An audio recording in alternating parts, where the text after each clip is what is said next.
So yesterday we spoke to Nicolene Trom, a community leader at West Village, about the challenges they face. The problem with them, and I mean those that are in power, they speak from a position of strength and a position of comfortability. They draw all these conclusions without really going to the midst of where all these things are happening and get a thorough understanding as to what is it that people are going through and how can you eradicate that. But they do these decisions in the boardrooms, not really taking into cognizance what's really happening. So with what she had said, to me, it's we've been on this road as a country. You know, we've been struggling with getting the law implemented where the rape victims are concerned, where there's rape, whether it's a single rape or gang rape. But the fact of the matter is that women's rights have been violated, and it's like no one wants to do anything about it.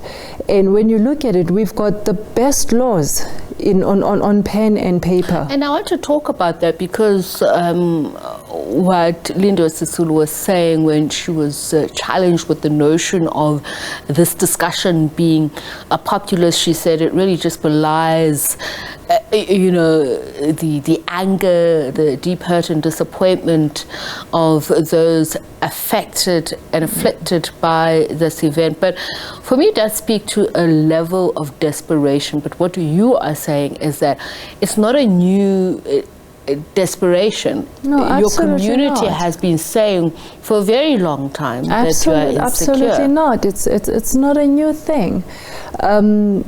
It's just that those that are able to do something are turning a blind eye. You know, we've got the best laws on paper. However, the problem is implementation and execution. And the biggest problem is repercussions. Those that are not implementing, there's no repercussions for them not implementing. Hence, we have these number of cases not followed, number of rapes that keeps on continuing, number of heinous deaths that just keeps on continuing. Give me a snapshot, Nicolene, of your community. And if you can also just give me a sense of how long this has been going on, because every community has its own challenges, but this has really put you on the spotlight. And I think questions are being asked and apt questions on how could nothing happen? Why were these people allowed to do this undisturbed? And you've been contending with the danger of zamazamas in this community for a while. Just give me a snapshot of what's been happening in your community and the role of police. If you're talking about the criminal justice system as a whole coming to the fore and being held accountable, what has been your experience? The criminal justice had failed us dismally. The police do not have the capacity to deal with what's happening at West Village.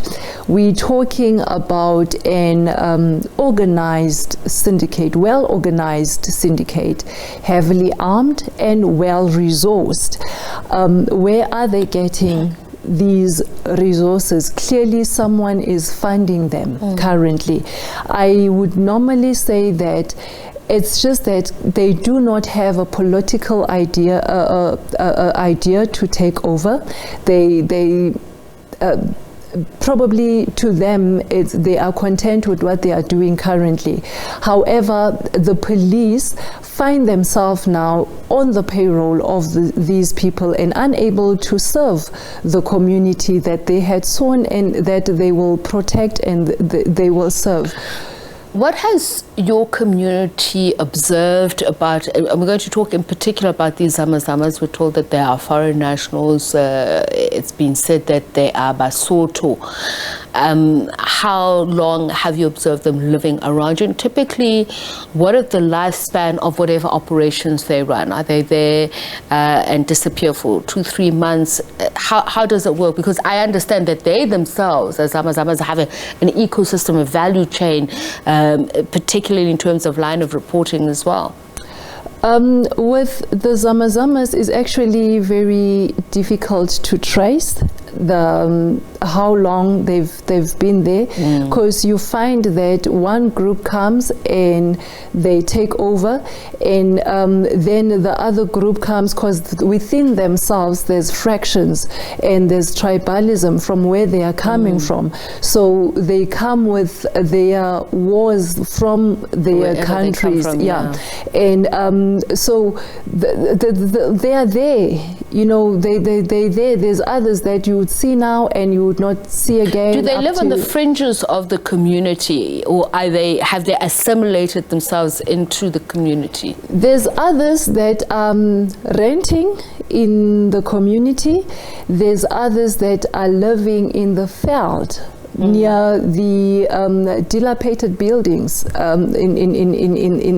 the community. Now, this brutal crime that occurred, was it the first of its kind? Are things escalating, or have you seen such before? And I know you spoke earlier on about singular or gang rape crimes, but I just want to get a sense of... I would say it was the first of the kind that has been reported. To us. That is like our daily life. That's those crimes are happening every day. And we were actually talking with some of the community members that, you know, it was so unfortunate that it had to come to that. But then there's so much that when you look at it, that meets the eye in the story, because then with the Basotho nationals, they don't choose who they rape. They rape men, they rape women. It's when they find you with a man, they rape both of you, you know. So these ones, there's some were raped, some were not raped, so there's just a lot that's going on. But for us, this is our daily norm. These are the things that we see. You know, you ask a child, they tell you this is what is happening in our community. Have you been able to organize yourself as a community? Do you coalesce in one way or another to try and work together to stem this? We do try to organize the community to be one, and we also did receive help from the Department of Justice that had gathered the community to a conference, which was now the beginning of when the community started to say that, you know what, we can actually go out there and stop living in fear and stop being afraid, and we can have our story heard. And the social cohesion also came on board and say, we are with you guys.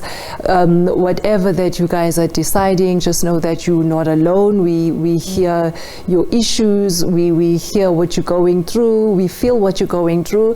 So it has been that, but it's one step at a time. Now that you have so much media attention, and I suppose it's a blessing and a curse, you know, in one thing, in the sense that you probably now have so much police presence and activity. But the question is, what happens when the attention moves away from your community?